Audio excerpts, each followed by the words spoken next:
Hello दोस्तों, आज हम लोग शुरू कर रहे हैं प्रस्तावना संविधान का। ये मेरा पहला वीडियो है। आपको प्लेलिस्ट में जब आप जाएंगे तो कई वीडियो आपको मिलेंगे। धीरे धीरे सारे वीडियो जुड़ते जाएंगे उसमें और इस महीने के अंत तक पूरा संविधान आपको मिल जाएगा। हम प्रस्तावना पे सबसे पहले यह जानते हैं कि इसका इतिहास, बैकग्राउंड इसका सबसे पहले समझ लेते हैं। तो प्रस्तावना आई कहाँ से? इसका जो बेसिक कॉन्सेप्ट हम लोग लिए हैं वो अमेरिका से लिए हैं। अमेरिका से प्रेरित है प्रस्तावना। कहाँ से प्रेरित है? अमेरिका से प्रेरित है। और दूसरी चीज, इसकी जो भाषा है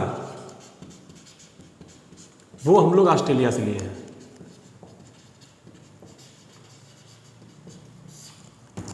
अमेरिका से हम लोग प्रेरित हैं प्रस्तावना के संबंध में, और जो इसकी भाषा जो वो है वो हम लोग ऑस्ट्रेलिया से लिए हुए हैं। यह जब संविधान सभा की अंतिम बैठक हुई 26 नवंबर 1949 को, संविधान सभा की जब अंतिम बैठक 26 नवंबर 1949 को हुई, जिस दिन सभी लोगों ने सिग्नेचर किए, 284 लोगों ने, तब यह जो उद्देश्य प्रस्ताव पेश किया गया था नेहरू जी द्वारा, जब उद्देश्य प्रस्ताव पेश किया गया था 13 दिसंबर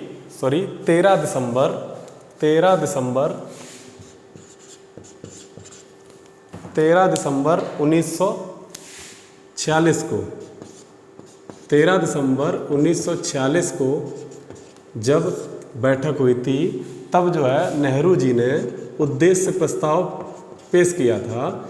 उस उद्देश्य प्रस्ताव में 8 अनुच्छेद थे। उस उद्देश्य प्रस्ताव में 8 अनुच्छेद थे।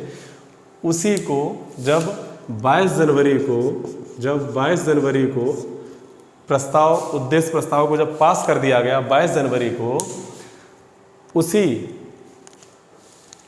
जो उद्देश्य प्रस्ताव था उसी को थोड़ा चेंजमेंट करते हुए उसी को प्रस्तावना का रूप दे दिया गया। उद्देश्य प्रस्ताव को उसी का रूप दे दिया गया प्रस्तावना का, और यह 26 नवंबर 1949 को इसमें जब साइन हुआ, उससे पहले एक पेज आगे, कवर पेज जोड़ दिया गया। इसके विषय में दूसरी चीज, एक तो आपने इसका समझा कहाँ से, अमेरिका से ही प्रेरित है, ऑस्ट्रेलिया से इसकी भाषा ली गई है। कहाँ से ये आया? उद्देश्य प्रस्ताव जो 13 दिसंबर 1946 को पेश हुआ था, जब उद्देश्य प्रस्ताव जवाहरलाल नेहरू द्वारा, जो 22 जनवरी 1947 को जो उद्देश्य प्रस्ताव पास हो गया, उसके कुछ संशोधनों के, उनमें कुछ संशोधन करके उसी को अपना लिया गया और ये भारत की प्रस्तावना बना।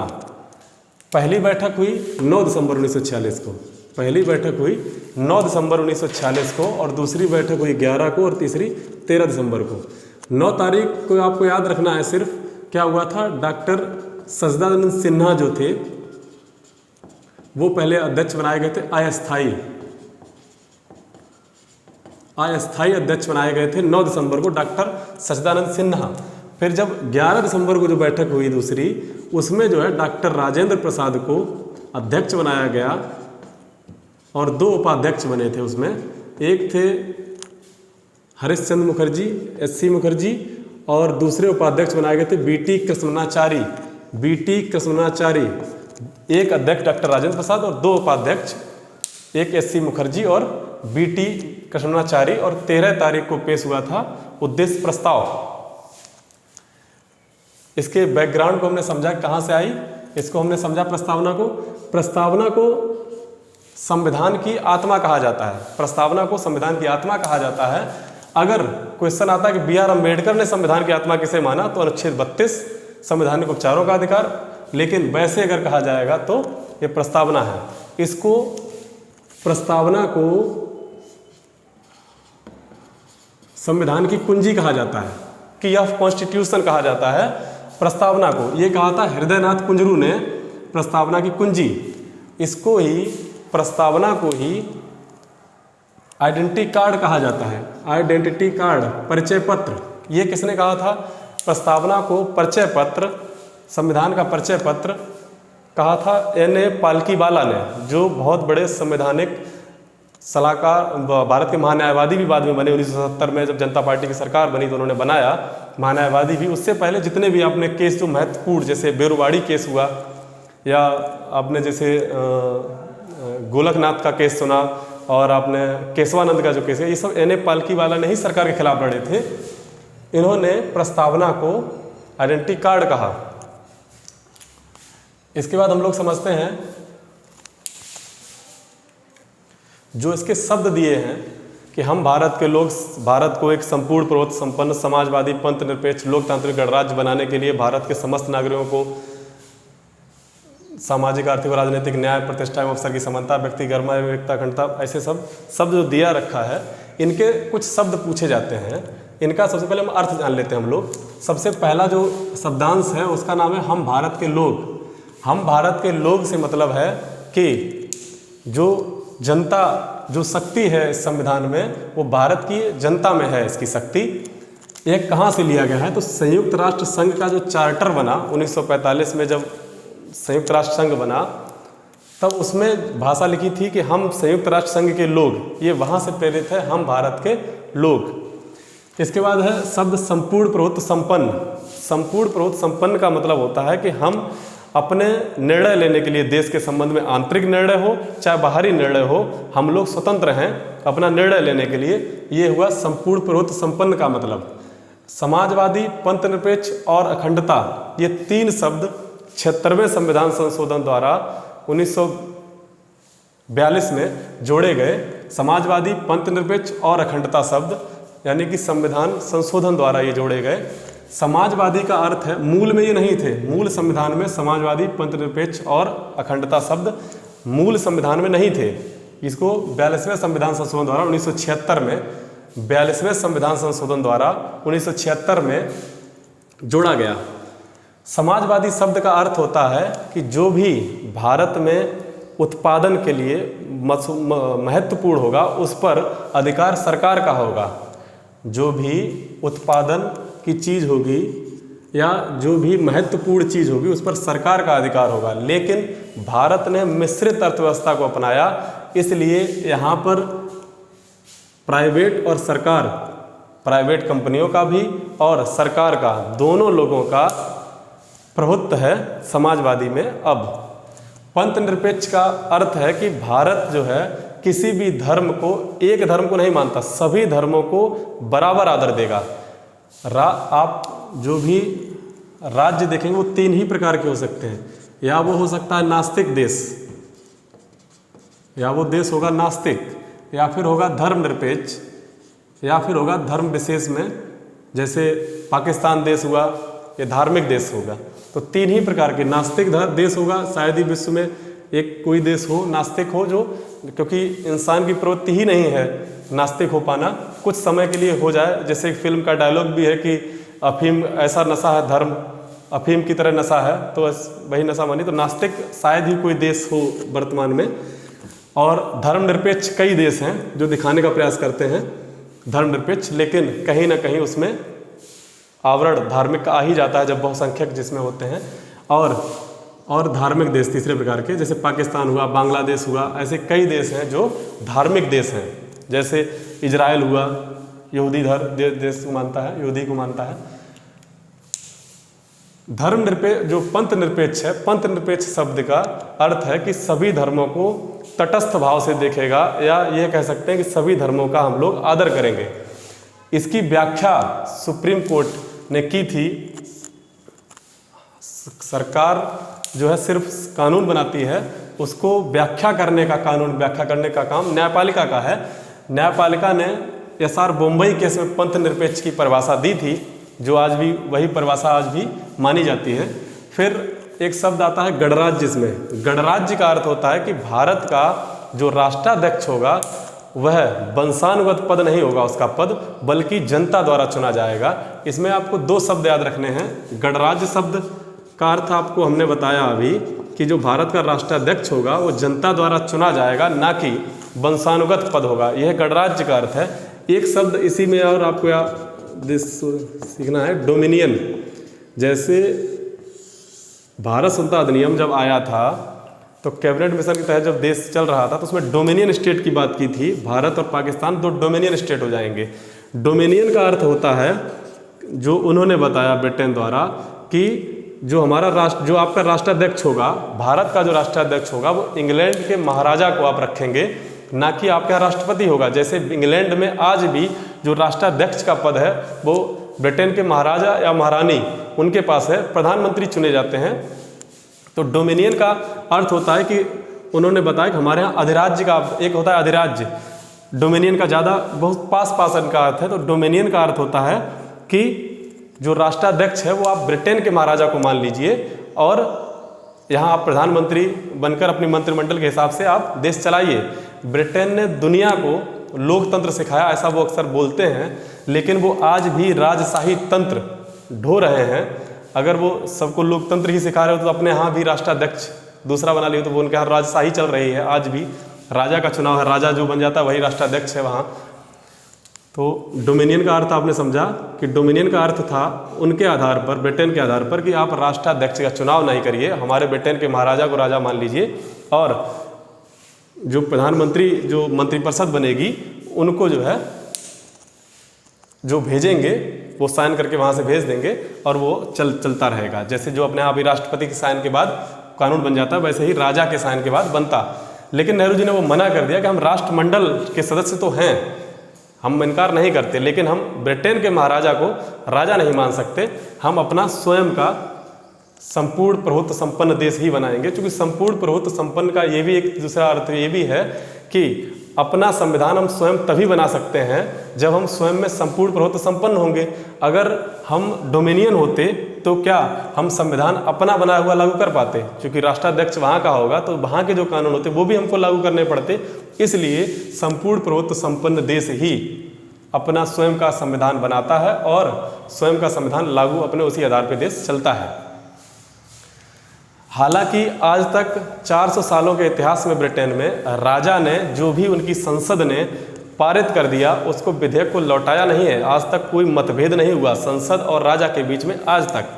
लेकिन फिर भी हम क्यों माने, हम गणराज्य हैं तो हैं। तो गणराज्य शब्द का अर्थ है कि हम जो भारत का राष्ट्राध्यक्ष जो चुना जाएगा वो जनता द्वारा चुना जाएगा, ना कि उसका पद वंशानुगत होगा। कोई वंशवाद की परंपरा यहाँ नहीं चलेगी। इसके बाद न्याय यहाँ 3 प्रकार का दिया गया है। न्याय जो है वो 3 प्रकार का दिया गया है, सामाजिक, आर्थिक और राजनीतिक न्याय। न्याय जो है वो 3 प्रकार का दिया गया है, सामाजिक, आर्थिक और राजनीतिक न्याय। समानता 2 प्रकार की दी गई, प्रतिष्ठा, सभी को अपना प्रतिष्ठा का समानता होगी, और अवसर, जो भी पद निकलेंगे सरकार के द्वारा उन सब में अवसर की समानता होगी हर जगह। और कैसा देश, संकल्प क्या है, संविधान सभा ने जब देश बनाया, संविधान सभा जब बनी तो उसका संकल्प क्या था? तो संकल्प था कि व्यक्ति की गरिमा, राष्ट्र की एकता और अखंडता, ये उसका संविधान का संकल्प है। राष्ट्र, व्यक्ति की गरिमा, राष्ट्र की एकता और अखंडता, ये उसका संकल्प है। कैसा देश बनाना चाह रहे थे? तो संपूर्ण प्रभुत्व संपन्न, समाजवादी, पंथ निरपेक्ष, लोकतंत्रात्मक गणराज्य, ये हम कैसा देश बनाना चाह रहे थे?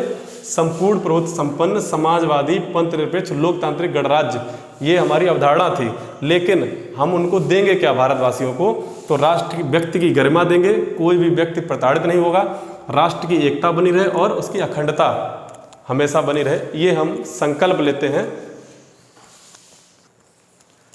इसके बाद में स्वतंत्रता 5 प्रकार की दी गई है। आपको कमेंट बॉक्स में बताना है कि कौन कौन सी 5 प्रकार की स्वतंत्रता प्रस्तावना द्वारा संविधान सभा ने हम लोगों को दिया है। आपको बता दे रहा हूँ 5 प्रकार की स्वतंत्रता होती है, उनको 5 को आपको कमेंट बॉक्स में कमेंट करना है। ये तो हुए इनके अर्थ और इनका बैकग्राउंड आपने समझा।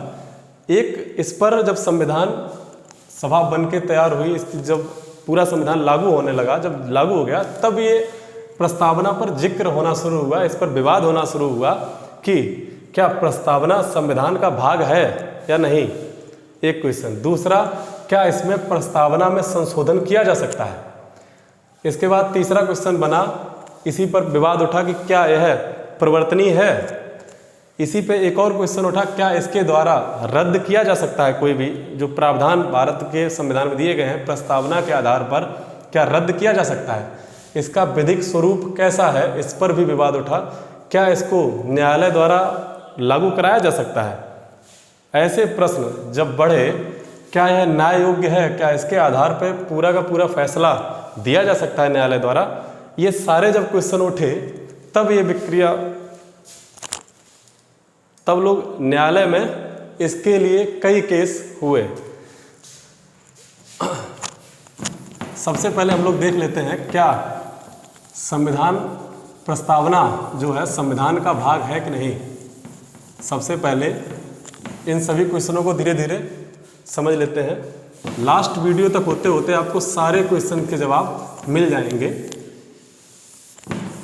सबसे पहले क्या प्रस्तावना संविधान का भाग है कि नहीं। भाग को दो अर्थों में समझिए। जो व्याख्या हुई तो कई लोग ये समझ रहे थे कि भाग में जैसे वर्तमान में 22 भाग पब्लिक 25 भाग जैसे हैं, क्या ऐसा भाग माना जाता है कि जैसे 22 भाग हैं उनमें से एक भाग क्या प्रस्तावना भी है, या ऐसे समझा जाए, या ऐसे समझा जाए कि इसका एक हिस्सा है, हिस्सा माना जाए या ना माना जाए।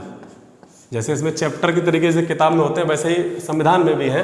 22 भाग, मूल संविधान में 22 भाग थे, अब गणना की दृष्टि 25 हो गए हैं। तो क्या 22 भाग की तरह कोई एक भाग है, जैसे 13वां भाग है या 14वां भाग है या पहला भाग है, क्या ऐसे प्रस्तावना भाग है या इसका एक हिस्सा है प्रस्तावना? इस पर जब बहस हुई तब समझदार आदमी जानता है कि इसका एक पार्ट है, ये भाग नहीं है। लेकिन भाग में हम समझ लेते हैं, मूल संविधान में 22 भाग थे, वर्तमान में 25 भाग है। लेकिन अगर अंतिम आपसे भाग पूछा जाएगा तो आप 22 आंसर ही देंगे कि 22 भाग ही अंतिम है।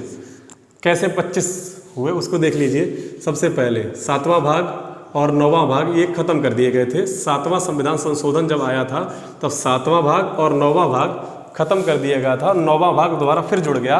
कब जुड़ा? 73वां संविधान संशोधन द्वारा 9वां जुड़ा, फिर 9 का ए जुड़ा कब? 74वां संविधान संशोधन द्वारा, फिर 9 का बी जुड़ा 97वां संविधान संशोधन द्वारा, और 4 का और 14 का ये किस में जोड़े गए? 42वें संविधान संशोधन 1976 द्वारा 4 का 14 का जोड़ा गया। 9 एक बार 7वें संविधान संशोधन द्वारा 7 और भाग 9 खत्म कर दिया गया था, 7 अभी भी नहीं है। 9वां भाग फिर दोबारा जोड़ा गया कब? जब 73वां संविधान संशोधन हुआ। 9 का ए जब 74वां संविधान संशोधन हुआ, फिर 9 का बी 97वां संविधान संशोधन हुआ। तो इस आधार पे 2 कम हुए, फिर ये 5 जुड़े तो 22 और फिर ये 3 25।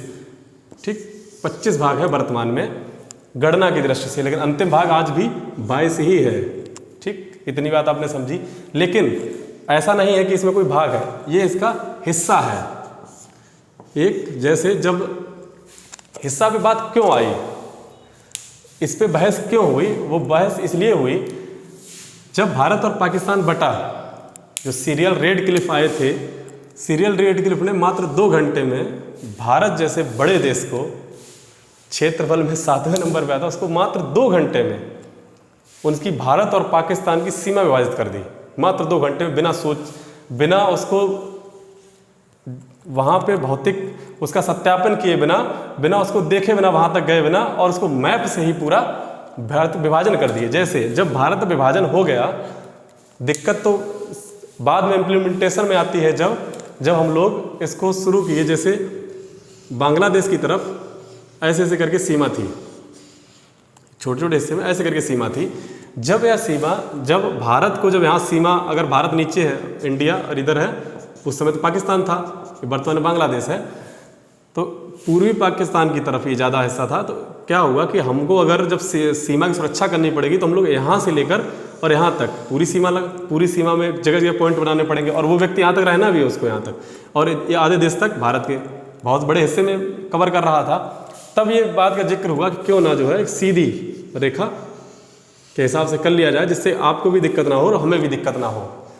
सीरियल रेडक्लिफ जब आए थे तो 2 सीमा आयोगों का गठन किया गया था। एक जो है बंगाल सीमा आयोग, पूर्वी बंगाल सीमा आयोग, और एक पंजाब सीमा आयोग। इनमें 2-2 सदस्य थे, और इसके अध्यक्ष बनाए थे सीरियल रेडक्लिफ, जो ब्रिटेन से आए थे। उन्होंने थाने के हिसाब से देखा कि हाँ बाहुल्य ज़्यादा है, यहाँ से एकदम तुरंत ऐसे ही लाइन खींचते खींचते वो उन्होंने भारत का बंटवारा कर दिया।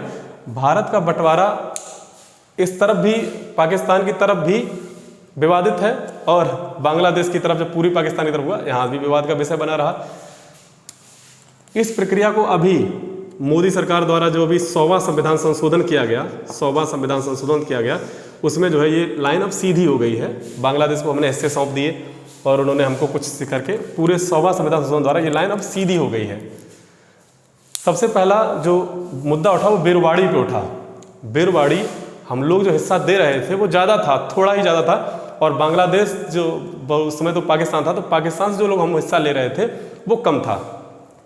ये इसलिए था क्योंकि हम लोग सीधी करना चाह रहे थे, तो हम ज़्यादा भी दे देंगे, लेकिन नेहरू जी का विचार था कि ज़्यादा दे दें लेकिन सीधा हो जाए, जिससे कि दिक्कतें सुरक्षा को लेकर, जो सीमा सुरक्षा बल की सुरक्षा को लेकर BSF लगाएंगे तो उनको दिक्कत कम हो, हमको अपनी सीमा की सुरक्षा करना आसान हो जाए, इसलिए वो चाह रहे थे। बेरवाड़ी को जैसे ही उन्होंने सौंपना चाहा, विपक्ष के लोगों ने हो हल्ला करना शुरू कर दिया और ये कहा कि क्या भारत के प्रधानमंत्री के पास इतनी पावर है कि वो किसी भी हिस्से को दूसरे देश को सौंप दे? ये तो है कि हम ले लें, इस पे किसी का विवाद नहीं है, लेकिन कैसे किसी को सौंप दें, वो भी पाकिस्तान को सौंप दें? इस बात को, विवाद को जब बढ़ा, तब अनुच्छेद है अपने यहाँ संविधान में 143, इसके 2 क्लॉज हैं। हम लोग पहले क्लॉज के विषय में चर्चा करेंगे कि राष्ट्रपति के जो है अपना संदर्भ जो है न्यायपालिका में, सुप्रीम कोर्ट में भेजेगा और उससे राय लेगा कि क्या हम ऐसा कर सकते हैं या नहीं। पूछवाते तो प्रधानमंत्री और उसकी कैबिनेट ही भिजवाती है, राष्ट्रपति के माध्यम से गया। कौन लेके जाता है इस प्रश्न को? तो महान्यायवादी रिप्रेजेंटेटर होता है सरकार का, तो राष्ट्रपति की तरफ से वो जाते हैं और यहाँ पूछा क्या भारत के पास, संसद के पास से अधिकार है कि हम किसी चीज़ को सौंप दें, तो किस आधार पर सौंप दें? क्या जैसे नए राज्य हम लोग बनाते हैं तो जो संविधान संशोधन, जैसे नए राज्यों का निर्माण और जो 2 और 3 के जो करते हैं हम लोग संविधान संशोधन, वो सिर्फ साधारण बहुमत द्वारा पारित हो जाता है। क्या इसका आधार पे कर दें जो संविधान संशोधन नहीं माना जाता? और तीसरा, या 368 के तहत कर दें, संविधान संशोधन 368 के तहत करें, या सामान्य बहुमत से जो 2 और 3 जैसे बनाते हैं नए राज्यों का प्रवेश और भारत के नामों सीमाओं में परिवर्तन, जो साधारण बहुमत से हम लोग कर देते हैं, तो किस आधार पे हम इसको सौंप सकते हैं? ये बात पूछी गई। तब ये बाद आया, इंद्री बेरवाड़ी एक जगह थी, तो वहाँ के यानी पालकी वाला, वहाँ के रहने वाले नहीं, बोले वकील उसी के थे। वकील किसके थे? बेरवाड़ी केस के सरकार के विरोध में। तब बेरवाड़ी में सरकार ने दिया सबसे पहले कि प्रस्तावना जो है संविधान का अंग नहीं है, प्रस्तावना संविधान का अंग नहीं है। सबसे पहले प्रस्तावना संविधान का अंग नहीं है, किसमें कहा गया? बेरवाड़ी 1960 के मामले में सबसे पहले कहा गया। तो बेरवाड़ी को फिर सुप्रीम कोर्ट ने बताया कि आप इसको अनुच्छेद 368 के तहत संविधान संशोधन कर दीजिए और तब आप इसको सौंप सकते हैं। प्रस्तावना जब भाग नहीं है तो इसमें कोई भी आप इसके तहत, इसमें ना इसके तहत न्याय दिया जाएगा ना कुछ होगा। तब 9वां संविधान संशोधन हुआ और 9वां संविधान संशोधन द्वारा बेरवाड़ी उस समय वर्तमान पाकिस्तान में सौंप दिया गया। उस समय जो है, अब तो वर्तमान बांग्लादेश है, उसको ये सौंप दिया गया 9वें संविधान संशोधन द्वारा। बेरवाड़ी केस में क्या माना गया कि प्रस्तावना संविधान का अंग नहीं है सबसे पहले। फिर एक केस इसी संबंधित है गोलकनाथ का। गोलकनाथ का केस ज़्यादा इससे संबंधित नहीं है, गोलकनाथ का प्रस्तावना ज़्यादा संबंधित नहीं है, भूमि अधिकार से जुड़ा मामला है। लेकिन इसमें सबसे पहले भारत के जो न्यायपालिका है उसने संसद की शक्ति को सीमित किया था गोलकनाथ के मामले में, और कुछ हिस्से में प्रस्तावना का आता है, इसमें ज़्यादा जिक्र नहीं है। इसमें भी प्रस्तावना जो है वो भारत के संविधान का अंग नहीं माना गया, गोलकनाथ में भी। लेकिन सबसे पहले किसमें? इंद्री बेरवाड़ी जो केस था उसमें नहीं माना गया सबसे पहले अंग। फिर एक केस आया केशवानंद भारती बनाम केरल राज्य। अगर आपको टॉप 10 देखना हो तो टॉप मोस्ट है केशवानंद बनाम भारती बाद। ये 24 अप्रैल 1973 को इसका फैसला आया, 24 अप्रैल 1973 को इसका फैसला आया, जिसमें केशवानंद बनाम, केशवानंद तो हार गए, जो मठ चलाते थे केरल में, एक मठ चलाते थे और उनकी हजारों बीघा जमीन जो थी वो सरकार ने, केरल सरकार ने ले ली और उसको 9वीं अनुसूची में दाखिल कर दिया। 9वीं अनुसूची का कोई भी मामला न्यायालय जो है उस पर हस्तक्षेप नहीं कर सकती। इसके विरोध में केशवानंद गए और उन्होंने प्रस्तावना में जो वर्णित है प्रभुत्व संपन्न शब्द, तो उन्होंने प्रभुत्व संपन्न, सरकार ये कह रही थी प्रभुत्व संपन्न है। प्रभुत्व संपन्न का मतलब है कि हम आंतरिक मामलों में जो चाहें और बाहरी मामलों में जो चाहें वो संसद कर सकती है। इसी बात पे बहस थी कि क्या सरकार पर इतनी शक्ति है कि वो जो चाहे, जिसको चाहे भिखारी बना दे, ऐसे कैसे हो सकता है? चूंकि और ये दूसरा इसका मामला जुड़ा था मूल अधिकार से। मूल अधिकार में संपत्ति का अधिकार उस समय मूल अधिकार था, तो जब मूल अधिकारों को अगर कमी की जाएगी तो हम लोग प्रस्तावना में जो प्रभुत्व संपन्न इस पर भी बहस की गई। ठीक, केशवानंद में केशवानंद तो हार गए लेकिन देश जीत गया। उसमें मूल ढांचा सिद्धांत दिया गया। मूल ढांचे का सिद्धांत ये है कि इस चीज को आप किसी भी तरीके से हटा नहीं सकते। जैसे समाजवादी शब्द को घोषित कर दिया गया मूल ढांचा, अब अगर सरकार चाहे समाजवादी हटाए, नहीं हटा सकती। पंथ निरपेक्ष पे अगर कोई बात आती है तो नहीं हटा सकती। तो ऐसे करके कई जो है बाद में मूल ढांचे का सिद्धांत घोषित कर दिया गया है। अब तो 20-22 चीज़ों को जैसे जैसे संविधान में वाद होते हैं उसको घोषित सरकार और न्यायपालिका समझती है तो उसको कर देती है। इसके बाद मूल ढांचे का सिद्धांत इसमें वर्णित हुआ और इसमें संविधान का भाग माना गया। प्रस्तावना संविधान का अंग माना गया। ये 13 सदस्यों की बेंच थी। अगर कोई संविधान संशोधन का कभी भी जिक्र आएगा तो 5 से कम जजों की बेंच नहीं बैठ सकती। अगर यही मामला आता है प्रस्तावना से जुड़ा तो उससे ज़्यादा 15 सदस्य अगर इसको मना करेंगे तभी ये फैसला बदला माना जाएगा, नहीं तो यह अभी तक तो यही 1973 से लागू है। अगर क्वेश्चन आता है कि किसमें कहा गया सबसे पहले कि प्रस्तावना संविधान का भाग नहीं है, तो वो कहा गया बेरुवाड़ी मामले में 1960 में। इसके बाद किसमें कहा गया? गोलकनाथ बनाम केस में कहा गया, बनाम पंजाब राज्य में, जो 1967 का मामला है। इसके बाद किसमें कहा गया कि संविधान का भाग है प्रस्तावना, तो वो कहा गया केशवानंद बनाम भारती बनाम बाद में। अगला केस आता है इसी से जुड़ा हुआ है SR Bombay case. SR Bombay case 1994। इसमें क्या था कि एसआर बम्बई कर्नाटक में जीते और जनता पार्टी और वहाँ के स्थानीय दल के द्वारा राजभवन में राज्यपाल को यह ज्ञापन दिया गया कि हम सरकार में सबसे बड़ी पार्टी है और हमको सरकार बनाने की इजाज़त दी जाए। उसी समय 13 विधायकों ने एसआर बम्बई के खिलाफ ये कहा कि हम समर्थन नहीं देना चाहते। उन्हीं की पार्टी के लोग थे, एसआर बम्बई की पार्टी के ही लोग थे। उन 13 विधायकों ने कहा कि हम जो है समर्थन नहीं देना चाहते। तो राज्यपाल ने क्या किया कि रिपोर्ट भेज दी कि यहाँ पर कोई भी जो है पार्टी का अस्तित्व नहीं है, इसलिए यहाँ राष्ट्रपति शासन लगा दिया जाए। जब यह मामला आया तो सरकार जो न्यायपालिका है उसने कहा कि आप जब भी ऐसा फैसला करेंगे कि उसके पास बहुमत है या नहीं, इसका फैसला आप राजभवन में नहीं करेंगे, आप विधानसभा में टेस्ट करवाएंगे। आप वहाँ उनको मौका देंगे, उन विधायकों की गिनती होगी, तब ये माना जाएगा। चूँकि हुआ ये कि इन 13 विधायकों ने बाद में ये एफिडेविट दिया कि हमारे हस्ताक्षर फर्जी थे, जाली थे। तब ये मामला है कि कोई भी अब अगर इससे जुड़ा मामला है कि विधानसभा में क्या उसके पास बहुमत है या नहीं, तो इसका फैसला हम लोग कहाँ होगा? विधानसभा में होगा, न कि राजभवन में राज्यपाल अपनी तरफ से निर्णय ले लेंगे। अब ऐसा सिस्टम नहीं है। तो एसआर बम्बई केस में पंथ निरपेक्ष की भी परिभाषा दी गई कि सिर्फ एक ही पार्टी जो केंद्र में है सिर्फ वही ना अपना हस्तक्षेप दिखाए, सभी पार्टियों को, बहुदलीय व्यवस्था है, बहुधर्म भी इसको कह सकते हैं, उसको भी यहाँ रहने दिया जाए।